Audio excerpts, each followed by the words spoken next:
My hands shook as I set the envelope down. Taryn laughed from across the table. "Mama Althea, you always make us feel like royalty in this house." Her voice rang bright and easy across my dining room. The children chattered around the Sunday table, their plates still empty, their faces lit with that glow kids get when they smell good food coming. I placed another sealed envelope beside the second grandchild's plate, just slightly, enough that the paper slid a little too loud against the wood. "You're the best, Ma," Reggie called from the doorway, balancing the sweet potato casserole. He smiled at his wife. She smiled back. My chest felt tight. My daughter-in-law had lied about my grandchildren for years. Tonight, I set the table. And justice. Taryn reached for her water glass. "Reggie and I have built something solid. Thanks to you." I nodded. My throat closed around words I couldn't say yet. "Tonight, we're going to talk about what's really solid." She blinked. Her smile didn't quite reach her eyes. "Of course. Family first, right?" I placed one more envelope near my own seat. Nia caught my gaze from across the room and gave me the smallest nod. Pastor Hayes settled into his chair, his presence calm and steady. The children giggled over who got which fork, and Taryn had no idea what was waiting for her. What will happen when they open these? Welcome to my channel.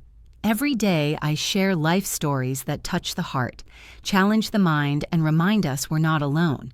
If you enjoy stories that stay with you long after they end, I'd truly appreciate it if you subscribed and liked this video. Your support means more than you know. Now, let's dive back into today's story. And trust me, if you stay with me until the end, you'll feel every moment. 2 days earlier, I stood in my kitchen with the phone pressed to my ear. My hand felt cold against the plastic. The call rang once, twice. "Hey, Mama Althea," Taryn's voice came through warm and happy. "What's up?" I forced brightness into my tone. "Come for dinner on Sunday and bring the children." "Oh, you know we never miss your Sunday dinners." She laughed. "You spoiling us again?" My chest squeezed. I gripped the counter edge. Everyone needs to be there. It's important." "Of course. We'll be there. Can I bring anything?" "No." My voice came out too flat. I softened it. "Just yourselves." After we hung up, I stared at the phone for a long time. My hands wouldn't stop shaking. I'd spent 10 years believing those children were my sons. 10 years trusting the woman who called me Mama. 10 years building a life around a lie I didn't know was there. If you got that call from me, would you come or start worrying? If you've ever felt something was off but stayed polite anyway, subscribe so you don't miss what I found out next. If you're still not subscribing, tell me in the comments. What's holding you back? The first crack appeared in February. The hospital ER smelled like disinfectant and worry. My youngest grandchild, 7 years old, sweet as summer, had taken a tumble at recess. Nothing serious, just a deep cut that needed stitches. The nurse checked the chart. She frowned. Just a little. Blood type here doesn't quite line up with the parents listed. My stomach dropped like I'd missed a step.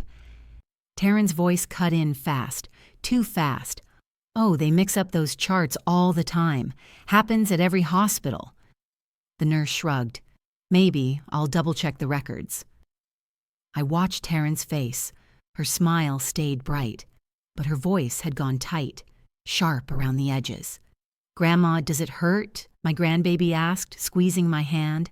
"No, baby, you're brave." I kissed those little fingers. The monitors beeped steady in the background. I wanted to ask the nurse to explain, to tell me what blood types were supposed to match, but Taryn was already talking over her, joking about hospital paperwork, filling the air with words that didn't leave room for questions. I stayed quiet, swallowed my worry, let it sit cold in my belly. Would you have pressed that nurse for answers or swallowed your worry like I did? Weeks before that ER visit, Taryn and I sat in my living room after Sunday dinner. The dishes were done. Reggie had taken the kids outside to chase fireflies. Teacups sat between us, still warm. "Mama Althea, I've been thinking." Taryn's voice dropped a little. Soft, careful. "What happens with the house one day? I looked at her. What do you mean? Well, when you're older, or if something happens. She waved her hand. I just want to make sure everything's simple.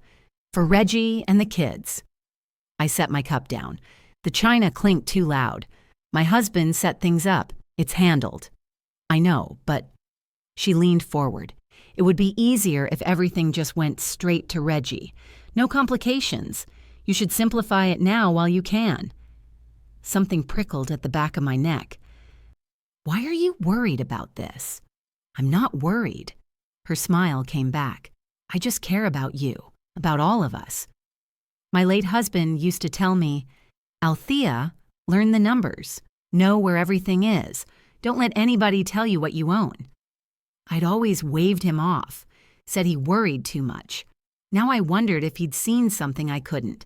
I thought she was just planning like any good mother. I didn't know she was planning around me.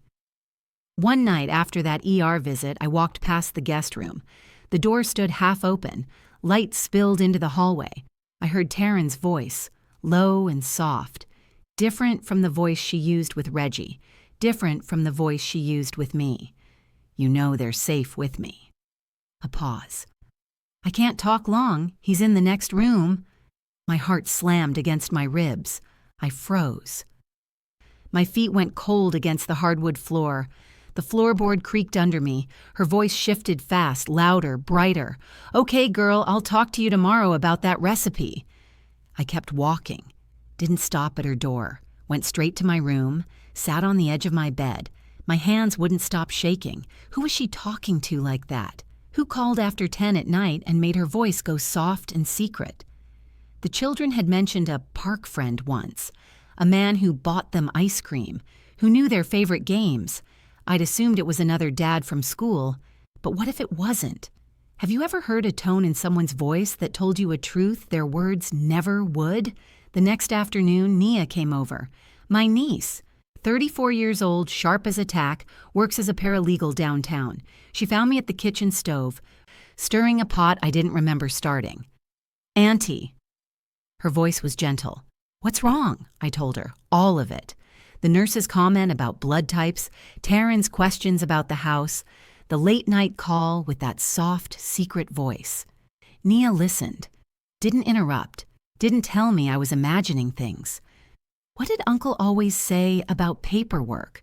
She asked quietly. He said to know where everything is, to never let anyone else control it. Did he set up protections, a trust, anything? I nodded. He did. But I didn't pay attention to the details. Nia squeezed my hand. We need to look at those papers. And Auntie, if you're right about the other stuff, what if I'm wrong? My voice cracked. What if I lose them? The babies, Reggie. What if I blow up my whole family over nothing? What if you don't? And it costs you everything anyway. The stove burner clicked. A spoon clinked against the pot. Outside, a dog barked. Normal sounds, but nothing felt normal anymore. Before you judge me for not confronting her right then, remember, I was thinking about those children, not just my pride. The night before the Sunday dinner, I sat on the edge of my bed. The clock on my nightstand ticked too loud. I'd already made the call, invited Taryn, invited Reggie and the kids, invited Naya and Pastor Hayes, and I'd done one more thing, something Taryn didn't know about yet. I looked at the folder on my dresser, legal papers, documents Nia had helped me pull together, test results I'd ordered through an attorney, things my late husband had set up years ago that I'd finally learned to read. My hands pressed flat against my knees. I whispered a prayer. Lord, if I'm wrong, forgive me. If I'm right, give me strength. I'd thought about confronting Taryn privately, just the two of us, woman to woman, daughter-in-law to mother-in-law. But something told me that wouldn't work. She'd twist it, cry, make me feel guilty, make me back down. No, it had to be in front of witnesses, in front of family, at the table where we'd broken bread together for almost 10 years. I rehearsed the words in my head, imagined how her face would change when I started talking, how Reggie would react, how the children would feel. My stomach hurt. My chest ached. But I didn't stop. Tomorrow, I wasn't just setting plates. I was setting consequences. The clock ticked toward midnight. The bed springs creaked as I lay down. I didn't sleep. Just stared at the ceiling and waited for Sunday to come. Because if my table was where we'd celebrated a lie for all these years, it would also be the place where we'd finally hear the truth. The morning after the hospital visit, I stood at my kitchen counter folding dish towels. My hands wouldn't stop moving. The nurse's words kept circling in my head like a song I couldn't shake. Blood type doesn't quite line up. I'd tried to sleep. Couldn't. Every time I closed my eyes, I saw that nurse frowning at the chart. Saw Taryn's smile going tight, heard her voice snap with that explanation about mixed-up paperwork. My grandbaby came into the kitchen asking for cereal. I poured the milk, made breakfast, acted normal, but my mind was somewhere else entirely. After she went back to play, I picked up my phone. My fingers felt clumsy on the screen. I had to try twice to dial Nia's number. She answered on the third ring. "Auntie, everything okay?" That thing the nurse said yesterday. My voice came out thin. About blood types. How do those medical charts really work? Papers rustled on her end. Medical charts? They're usually accurate. Hospital systems are pretty tight now. Why are you asking? Taryn said they get mixed up all the time. Said it happens at every hospital. Nia went quiet for a moment. I heard her breathing change. Auntie, they really don't. Not blood types. That's basic information. First thing they verify for safety reasons. My stomach tightened. Could you help me get copies of the medical records? Just to see. I can make some calls. I know someone in medical records at Grady. Her voice dropped lower. But are you sure you want to know? Once you start pulling that thread. I stared out the window. I need to know. If you heard that about your grandbaby, would you shrug it off or start digging? 3 days later, Nia called me from her apartment. I heard keys clicking fast in the background, typing, her computer mouse clicking. "Auntie, I've been looking at Taryn's social media. You need to hear this." I put my phone on speaker, set it on the counter. "What did you find?" "Remember those girls' trips she takes twice a year, the ones when Reggie travels for work conferences? She says she needs time with her college friends, needs to decompress from motherhood." October 2022. She posted from Charleston. Brunch photos, shopping bags, said she was having the best weekend with the girls. I picked up a dish, started drying it. Okay. Guess who else was in Charleston that exact same weekend? My hands stopped moving. Who? Someone named Kareem Dalton. He's a contractor, does high-end renovation work. Posted pictures from a job site there. She paused. Same dates, same hotel visible in the background of both their photos. Different angles, same building. The dish slipped. I caught it before it fell. Could be coincidence. That's what I thought, too. Her voice got quieter. Then I found March 2023. She's in Nashville, posted at some coffee shop downtown. He's in Nashville the exact same weekend, same neighborhood. Remember Taryn, my daughter-in-law, the one who'd called me mama for 10 years and praised my cooking at every Sunday dinner, had been taking trips that lined up perfectly with another man's schedule. And Auntie, there's video, the kids are in it. She sent me the file. I opened it with shaking hands. Hit play. My grandchildren ran across grass I didn't recognize. Then their voices came through the speaker. Clear. Happy. Park friend, a man's voice answered. Deep, warm, not Reggie's voice. My stomach dropped. 2 weeks later, the school called. A woman from the office, voice rushed and apologetic with background noise of children and bells. "Mrs. Grant, this is Linda from Oakwood Elementary. I'm so sorry you couldn't make it to the spring concert last week." I hadn't known there was a concert. Taryn never mentioned it. She told me it was just a regular school day. I didn't realize there was one. Oh, no worries at all. We're sending families the audio recording tonight.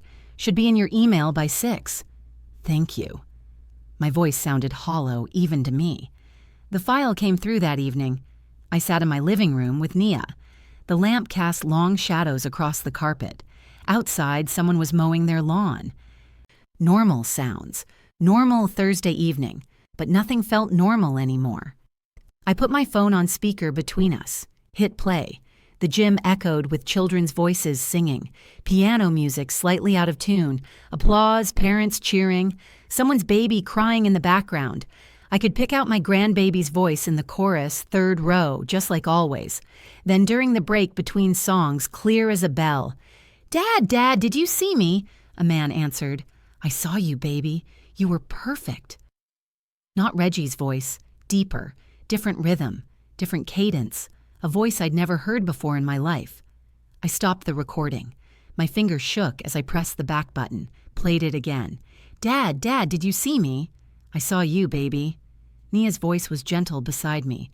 "Auntie, play it one more time." We sat there for 20 minutes. Maybe longer, listening to that one moment over and over and over. My grandbaby calling someone dad, someone who wasn't my son. How many times had I smiled at pictures that didn't tell the whole sound behind them?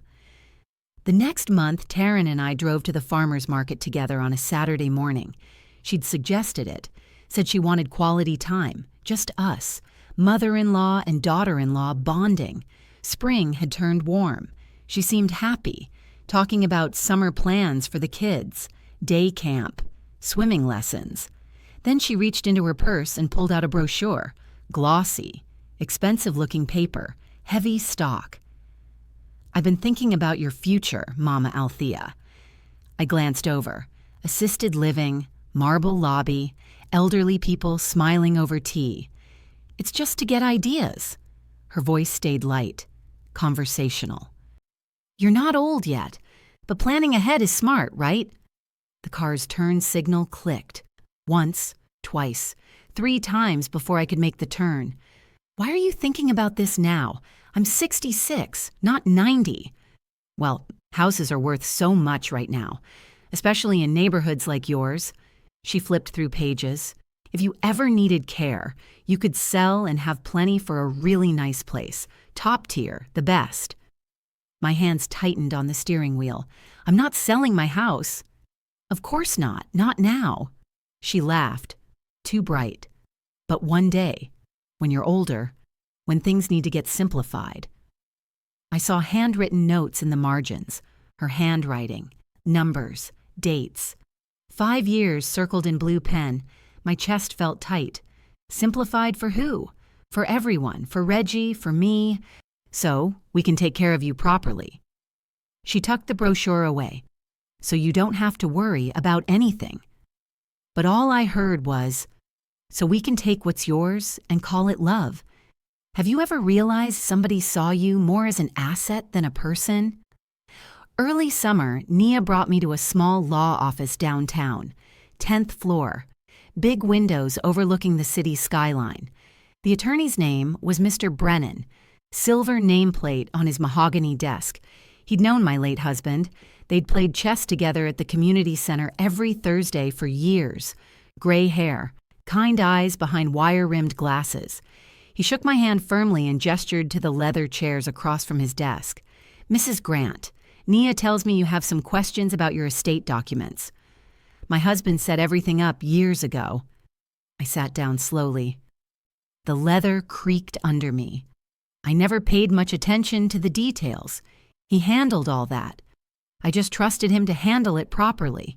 He pulled out a thick manila folder, worn at the edges, my name on the tab in my husband's neat handwriting, papers shuffled across the desk, the sound of my whole life on paper.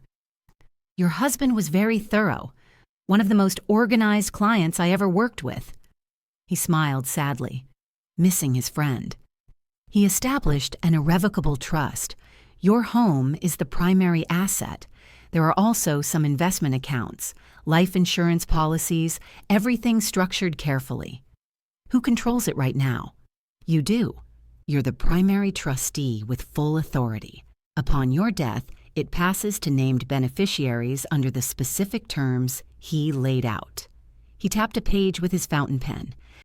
But there's flexibility built into the structure. He made sure of that. He wanted you to be able to adapt if circumstances in your life changed unexpectedly.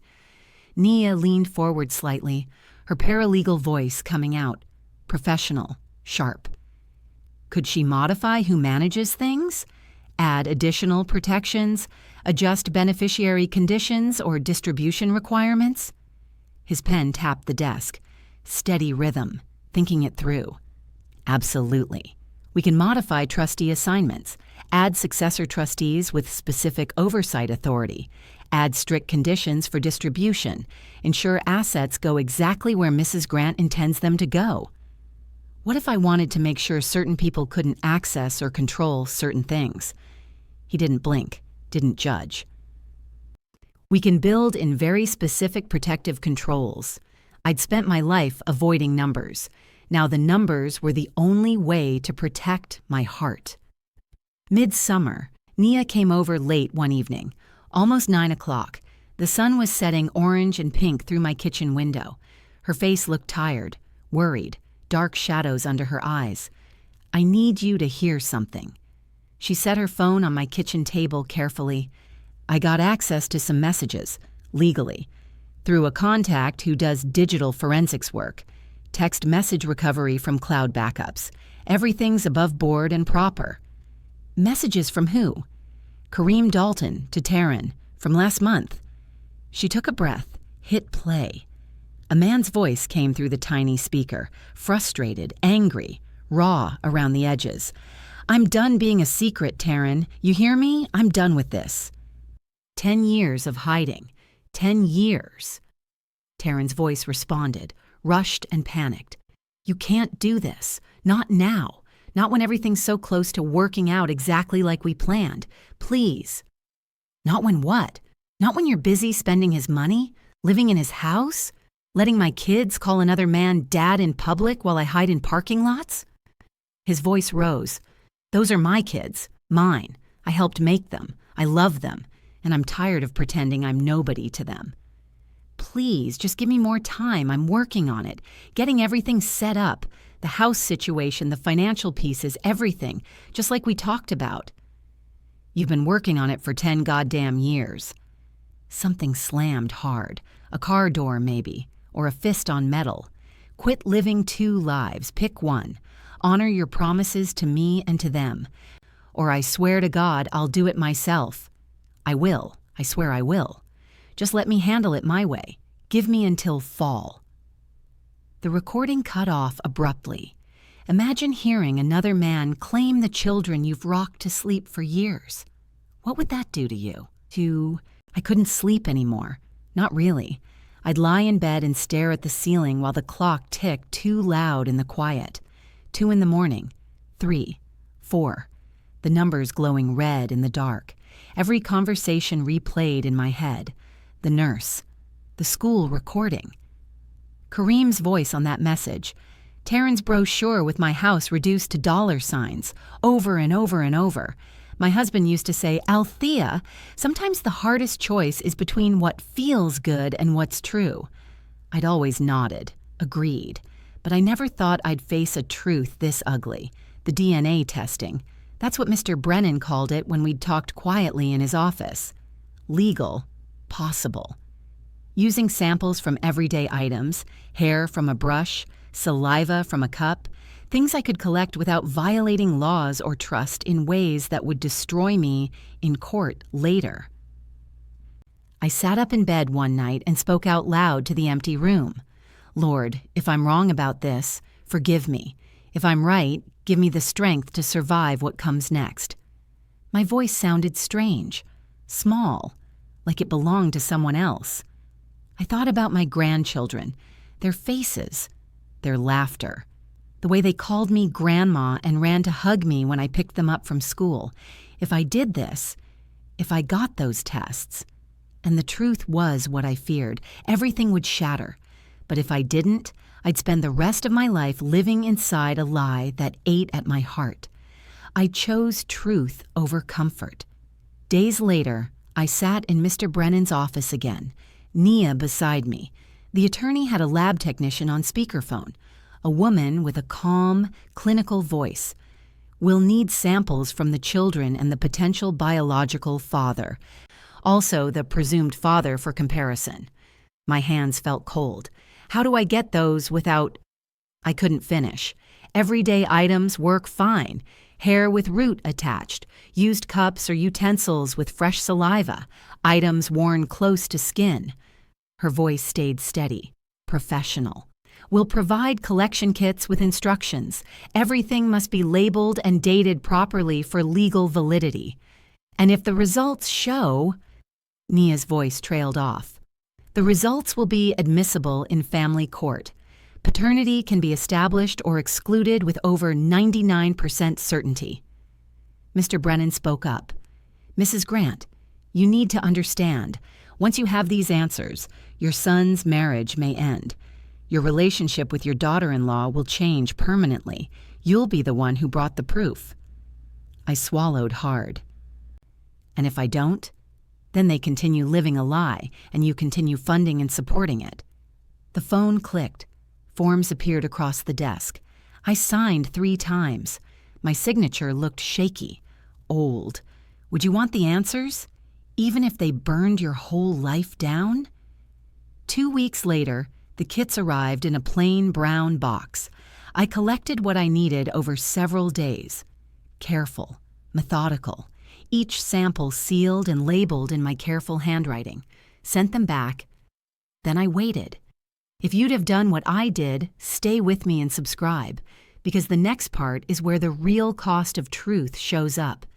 If you're still not subscribing, tell me in the comments. What's holding you back? 3 weeks after I mailed those samples, Nia called me from Taryn's driveway. Her voice was tight, urgent. "Auntie, I'm at Reggie's house.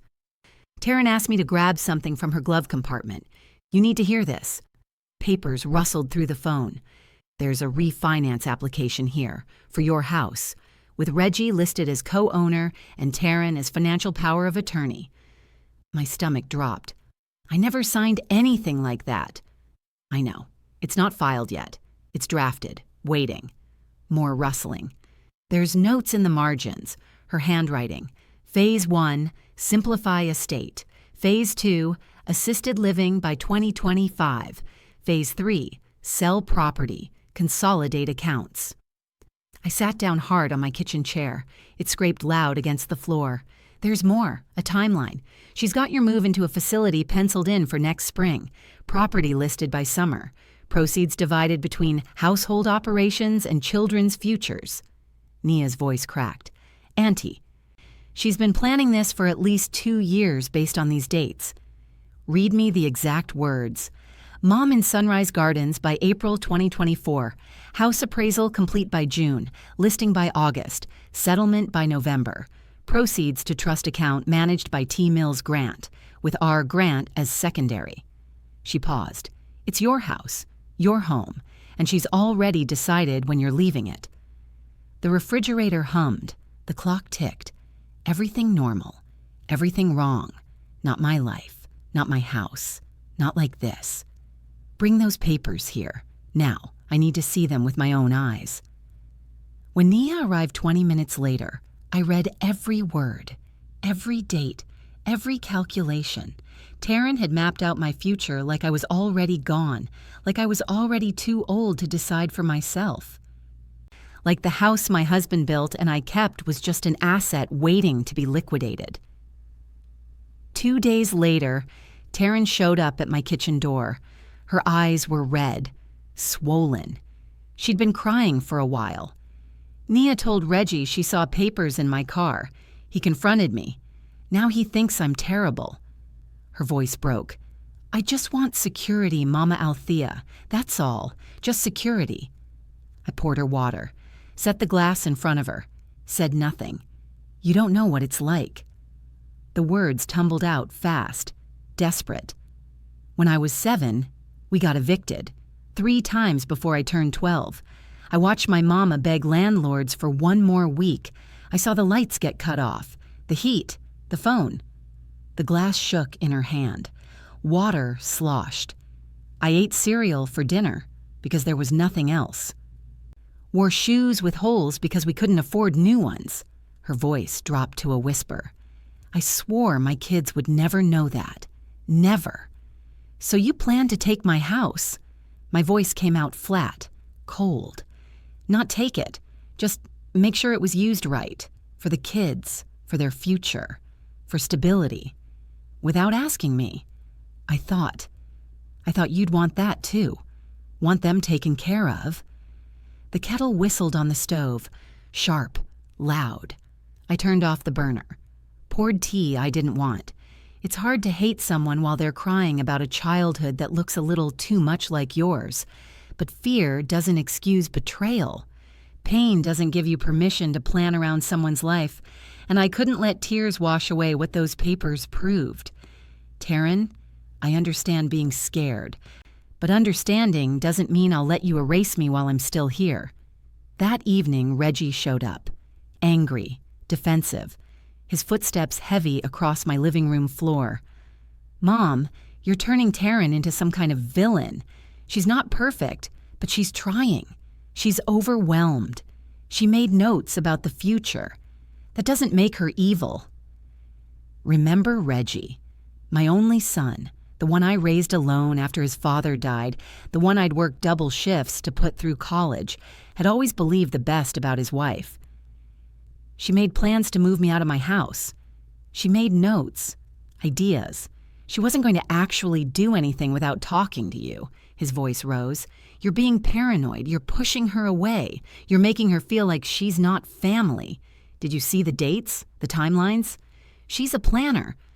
That's how she copes with anxiety. You're taking it the wrong way. He paced, agitated. Mom, if you keep this up, you're going to ruin our marriage. Is that what you want? My chest felt tight. I want the truth. The truth? The truth is, you don't trust her. You never have. And now you're looking for reasons to prove yourself right. He stopped, turned toward me. I love you, but I love my wife too. And if you can't respect her, I don't know how we keep doing this. He left before I could respond. The door closed hard, not quite a slam. Close enough. I sat in the empty living room. The silence pressed down like weight. Have you ever had to choose between your child liking you and your child hearing the truth? I prayed he'd forgive me, eventually, after he knew everything. The results arrived on a Tuesday, plain envelope, lab logo in the corner, my name typed across the front. Nia came over immediately. We sat at my dining table, the same table where I'd been planning the Sunday dinner, the same table where everything would finally break open. My hands shook as I tore the envelope open. Papers slid out, charts, numbers, legal language. Nia read first. Her voice went quiet. Auntie, say it. It's him, Kareem, for all 3 children. Probability of paternity, 99.97%. She kept reading, slower now. Reggie is excluded as biological father in all 3 cases. The room tilted. I gripped the table edge. My vision blurred at the edges. All 3, I whispered. The whole time. Every birthday, every Christmas, every Sunday dinner. Lies. I'm so sorry. I sat there for a long time, not crying, not moving. Just breathing, in and out, trying to process 10 years collapsing into dust. Then something shifted inside me. The grief hardened into something else, something clear, cold, focused. Call Kareem. Nia, find his number and invite him to Sunday dinner. Tell him it's time everyone sits at the same table. Are you sure? No. My voice steadied. But I'm doing it anyway. And call Mr. Brennan. Tell him I want to move forward with the trust modifications we discussed. Everything locked down before Sunday.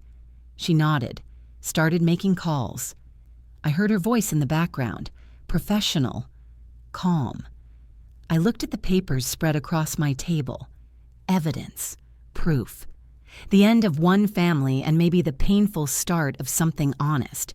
I realized the only place I could survive this truth was at my own table. Chairs scraped across my dining room floor. Everyone found their seats. The children bounced in their chairs, excited about the mac and cheese and roasted chicken cooling on the counter. "Grandma, can we eat now?" My youngest tugged at my sleeve. "In a minute, baby. We're waiting for someone." Taryn smiled at me from across the table. Bright. Perfect. She'd brought wine and a store-bought pie. "You really went all out tonight, Mama Althea. What's the special occasion?" Reggie sat beside her, relaxed and happy. Pastor Hayes folded his hands near his plate, calm and watchful. Nia sat at the far end, catching my eye with the smallest nod.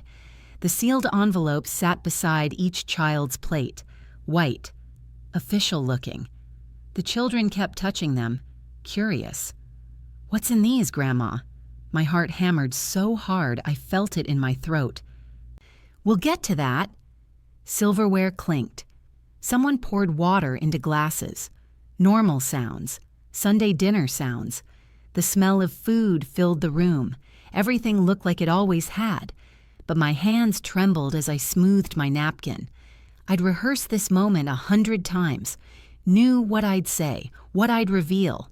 But sitting here with my grandbabies laughing and my son smiling and Taryn pretending everything was fine, it felt impossible.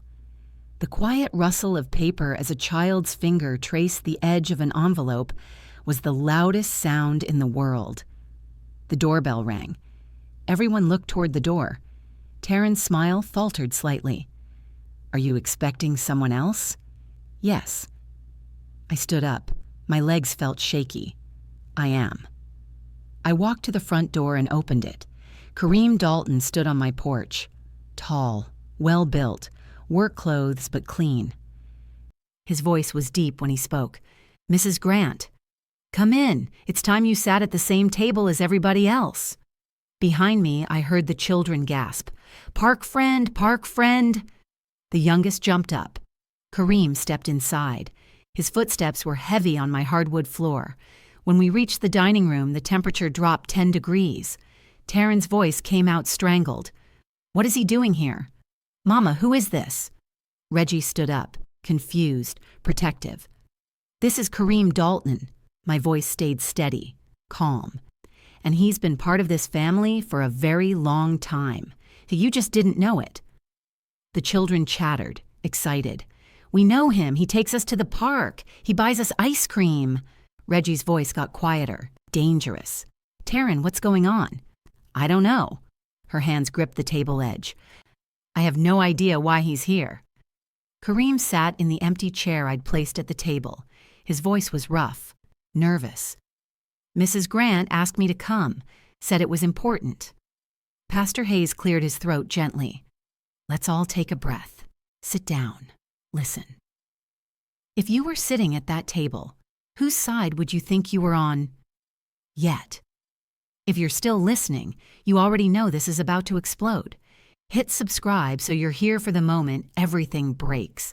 If you're still not subscribing, tell me in the comments. What's holding you back? I picked up the first envelope, the one by my oldest grandchild's plate. My hands didn't shake anymore. They felt steady now, clear. I've had some questions lately about the children's health, about their medical history. My voice carried across the silent room. So I had some tests done, DNA tests, legal ones, through proper channels. "What?" Reggie's voice cracked. "What are you talking about?" "Mama Althea, this is insane." Taryn's voice rose, sharp, panicked. "You had no right." "I had every right." I opened the envelope, unfolded the paper. "This is the result for your oldest child." The room went so quiet I could hear my own heartbeat. I read aloud, slowly, clearly. Alleged father, Reginald Grant. Alleged biological father, Kareem Dalton. Probability of paternity for Kareem Dalton, 99.97%. Reginald Grant is excluded as biological father. The paper rattled slightly in my hand. Reggie made a sound, not words, just a sound like all the air left his lungs at once. "No." Taryn stood up fast. Her chair fell backward with a crash. No, those tests are wrong. They're lies. You set this up somehow. I didn't set up anything. I picked up the second envelope. This is for your middle child. Stop. Taryn's voice broke. Please stop. I opened it anyway. Read the same results. Kareem as biological father, Reggie excluded. The third envelope, same results. All 3 children, all 3 tests. Same conclusion. Kareem sat frozen. His voice came out hoarse. I suspected, but I never... You knew? Reggie turned to him. His voice was raw, destroyed. You knew these were your kids? I didn't know for sure, but yeah, I suspected. Kareem's hands pressed flat on the table. Taryn kept saying she'd figure it out, that she'd leave eventually, that we'd... Shut up! Taryn's voice shook. Just shut up. This isn't real. None of this is real. If you found out every grandchild you loved had been wrapped in a lie, what would you say first? The children sat confused, quiet, sensing the adult panic but not understanding it. My heart broke for them most of all. Mommy, what's wrong? The middle child's voice was small, scared. Taryn ignored her. She grabbed the papers from my hand, scanned them frantically. These are fake. They have to be fake. You can't just... They're certified. Nia spoke up calmly. From an accredited lab, chain of custody documented. They'll hold up in any court. Court? Reggie's voice was hollow, empty. This is going to court? That depends on what happens next. I sat down slowly. But yes, these are real. All 3 children share the same biological father, and it's not you, Reggie. Remember, Kareem, the man Taryn had kept hidden for 10 years, the one whose voice my grandbabies had called Dad at school concerts, sat at my table finally visible to everyone who'd been lied to. How long? Reggie turned to Taryn. His voice was dead, flat. How long were you sleeping with him? It's not like that. Tears ran down her face now. It's complicated. We were together before I met you. We've always... 10 years.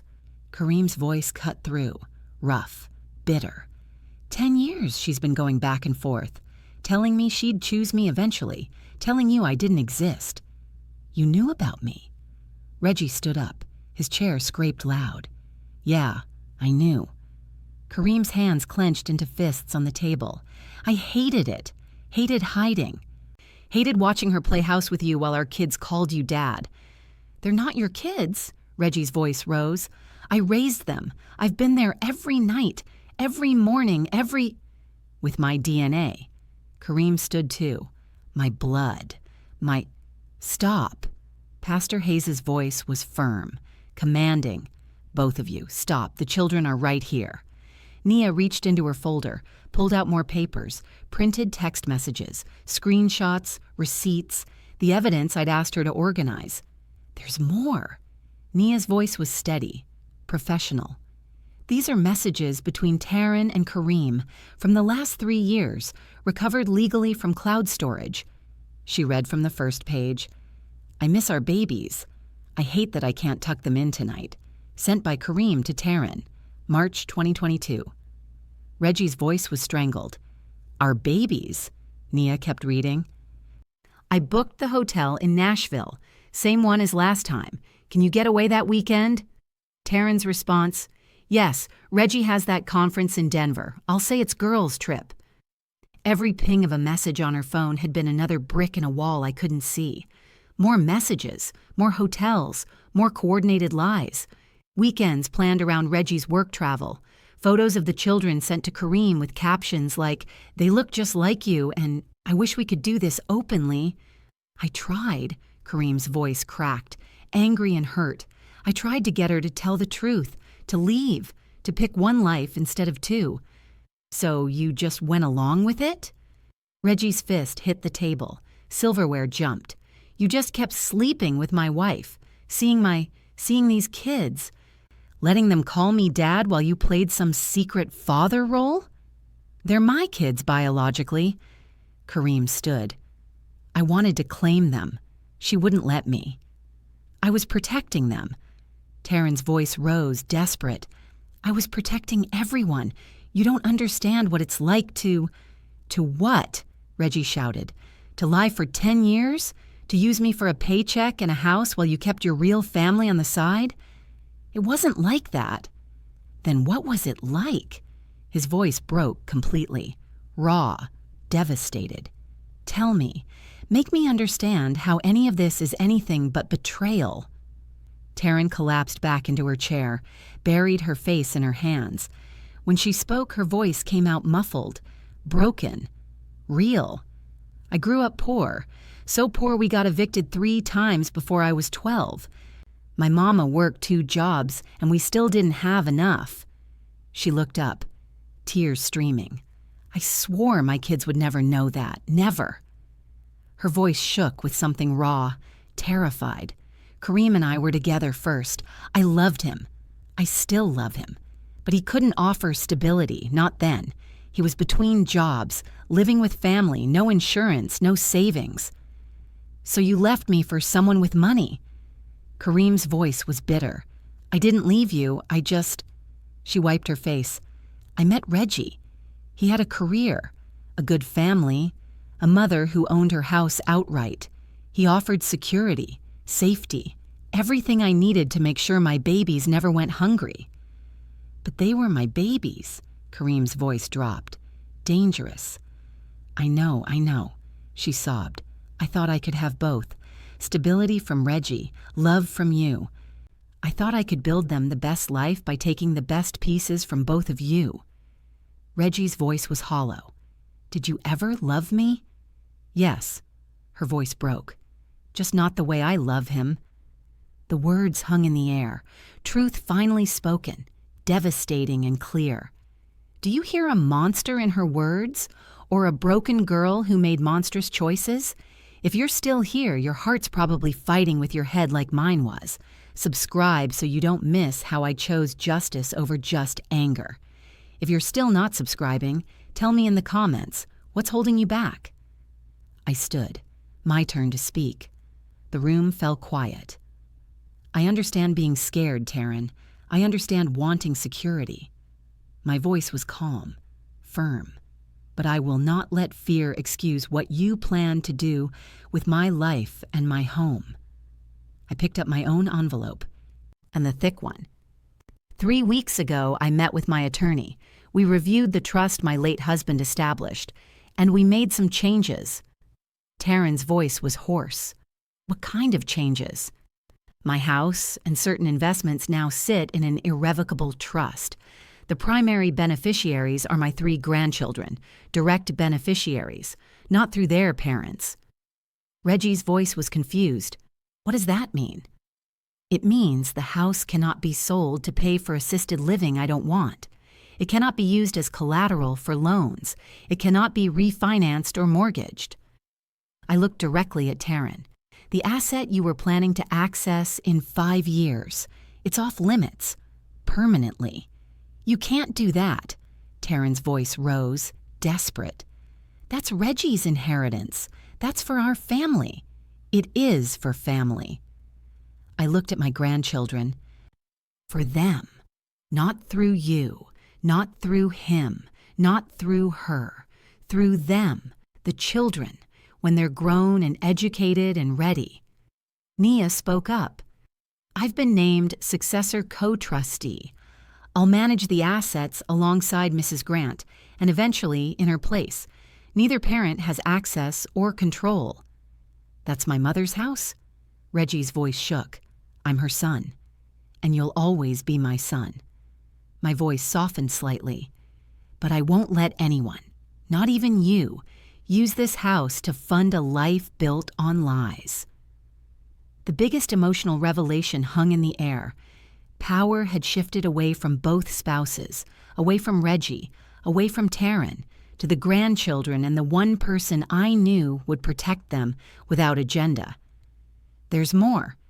I remained standing. Kareem, if you want to be involved in decisions about the children's education and health care, you'll need to legally acknowledge paternity. Submit to court-ordered family counseling. Work with a therapist. Prove you can be a proper father, not just a secret one. Kareem's voice was rough. I'll do it, whatever it takes. I want to be their father openly. And Reggie, I turned to my son, you raised these children. You've loved them. That doesn't disappear because of DNA, but you cannot let Taryn use your name or connection to me to access what I've protected. I don't want your house. His voice was dead. I want my life back, the one I thought I had. That life was built on lies. Pastor Hayes spoke quietly. What matters now is what you build going forward, with truth. Taryn's voice came out small. What about me? What do I get? You get to be their mother. My voice hardened. But you don't get to control my assets. You don't get to decide when I leave my home. You don't get to plan my future like I'm already too old to matter. I never thought you didn't matter. You thought I was a resource, a line item, an asset to liquidate. I sat back down, tired. The trust protects the children from adult greed, from both of you, from all of you. I wasn't just punishing them. I was protecting what was left worth saving. Nia laid out additional papers. The children will have funds for education, health care, and housing when they turn 25, managed by the trust until then. If the parents cooperate with custody arrangements and counseling, limited distributions for children's needs can be made. But major decisions require trustee approval. You've thought of everything. Taryn's voice was hollow. I had to, because you did too. An hour later, they stood at my front door, ready to leave. The children already in the car, confused and tired. Taryn turned to me. Her voice was hard now, angry. If you think you can control this, you're wrong. I'll take the kids and disappear. You'll never see them again. You can try. My voice stayed calm, but the custody paperwork was filed this morning. You disappearing with children in an active paternity case? That's parental kidnapping. The law won't be on your side. You've really done this, all of it. Yes. Kareem spoke up from behind her. I'm going to do what she said, the paternity acknowledgement, the counseling. I want to be a real father, not a secret anymore. Reggie stood in my doorway. His voice was quiet but final. If this is real, and it is, I'm done. Done letting anyone use my name in my mother's house. Done pretending I don't see what's in front of me. Where does that leave us? Taryn's voice broke. Separated. Probably divorced, co-parenting with him. Reggie gestured to Kareem. Figure it out, but you're not staying in my house, not tonight.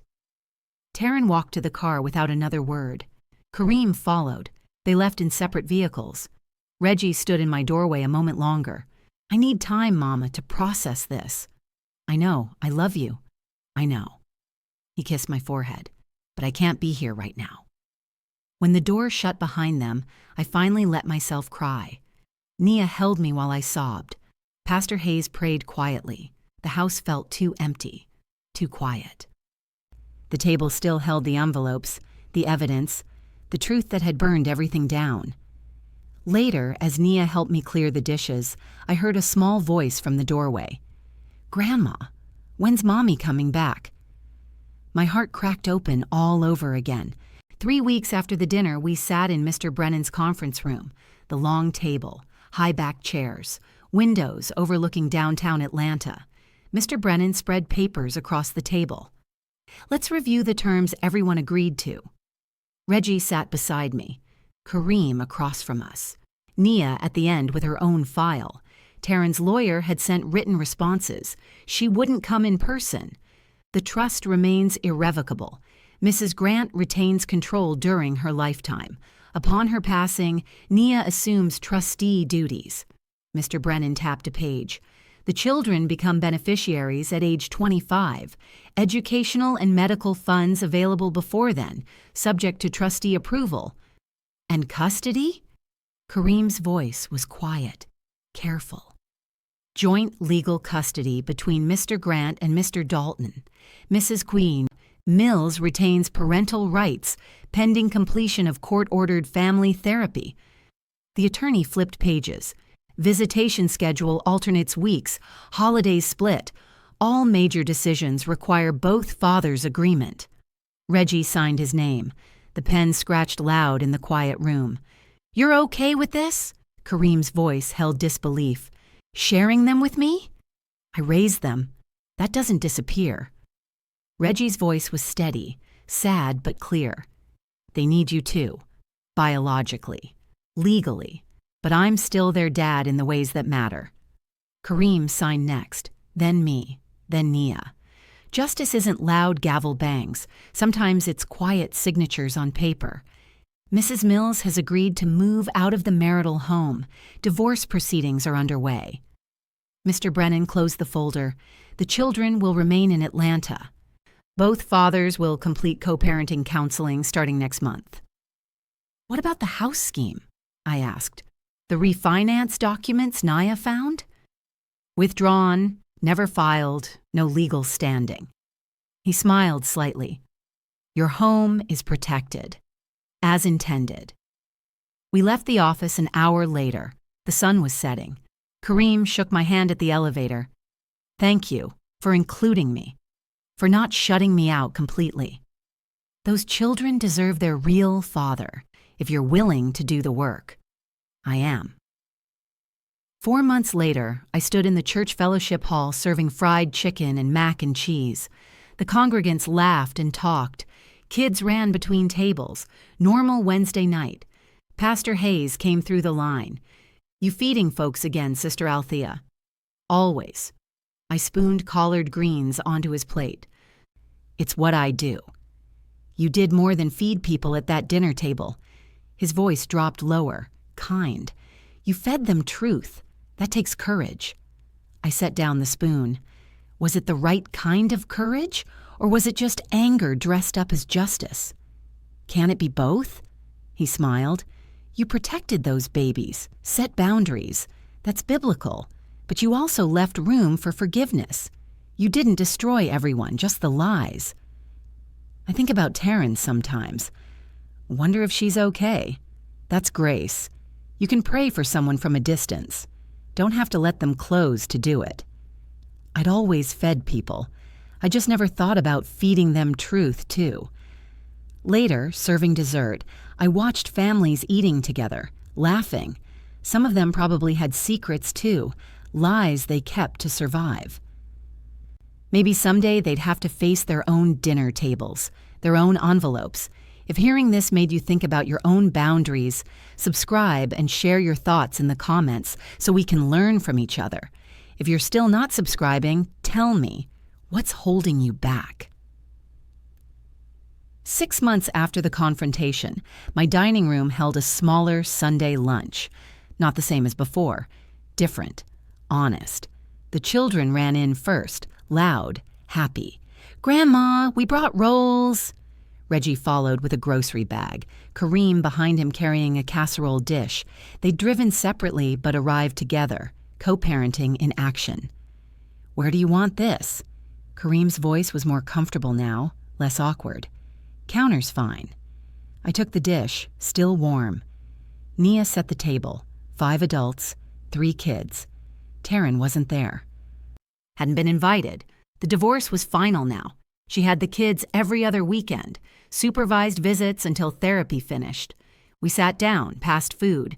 The children chattered about school and soccer and the science fair coming up. "So Tuesday's my day to pick them up," Kareem confirmed with Reggie. "Yeah, but I've got the dentist appointment Wednesday. Can you take them?" "Already on my calendar." Kareem poured juice for the kids. "And we need to talk about summer camp. Registration closes next week." I found one that does robotics and swimming. Kids liked the virtual tour. They talked schedules, logistics, homework challenges, therapy progress reports, the mundane machinery of shared parenting. No pretending, no lies about who was where or why. The energy was different, lighter somehow, less performance, more reality. It wasn't the family I'd dreamed of, but it was real. "Grandma, can we stay overnight?" my oldest asked. Both dads said okay if you said yes. Of course, baby, I smiled. Always. After lunch, the men washed dishes together, talking quietly. Not friends, probably never would be, but functional, respectful, focused on the children. Nia caught my eye across the table, smiled, nodded. The house still stood, the children still laughed, the truth still hurt, but we were all still here, still trying, still building something honest from the wreckage of lies. That night, I sat on the edge of my bed. The house was quiet, the children asleep in their rooms. Reggie and Kareem both gone home to their separate lives. Earlier at lunch, my youngest had asked, "When's Mommy coming back?" I'd answered carefully, truthfully. "Mommy lives somewhere else now, baby, but you see her every other weekend and you can call her whenever you want." "But why doesn't she come here?" "Because sometimes grown-ups need space to figure things out." Now, alone in the dark, I thought about Taryn, wondered where she was, if she was okay, if she regretted the choices, if she hated me.